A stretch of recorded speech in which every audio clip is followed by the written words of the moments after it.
last lesson we looked at the B section of Indecisive. In this lesson we'll be looking at Indecisive's C and E sections. The C section uses fast strumming and high register chords, while the E section is a guitar solo with both notated and improvised parts.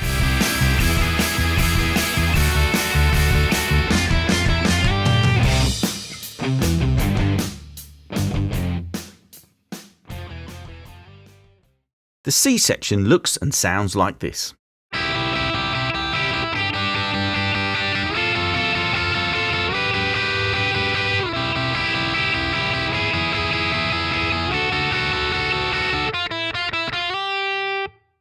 Play these two-note chords with the tips of your fingers and make sure both notes are ringing clearly. A distorted tone will make it more difficult to hear dead notes when strumming, so don't assume that you're fretting correctly and always double check. At this tempo, it's extremely difficult, if not impossible, to play this part with anything other than alternate down and up strokes. Aside from the tempo, the biggest challenge is making sure you play only the strings that are notated. Use a small strumming motion and make sure you strike only the notated strings.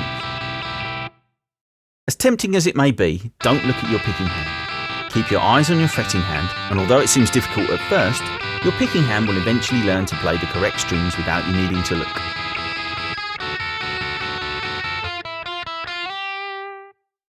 Indecisive's E section starts with an improvised solo that we'll look at in depth in the following 3 lessons. This is followed by a short melody that uses pull-offs, slides and a pre-bend. It's common to rush pull-offs so that the first note is too short and the second too long. Aim to make all the notes even.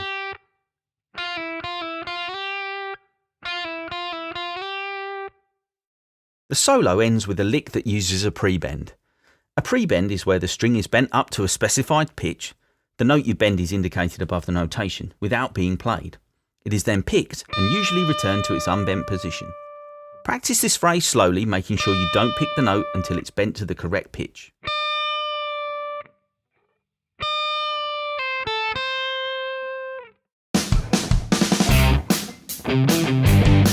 Next lesson we'll start our in-depth look at the improvised part of the E section. Remember, you can get all the information you need on the Rockschool exams from rockschool.co.uk.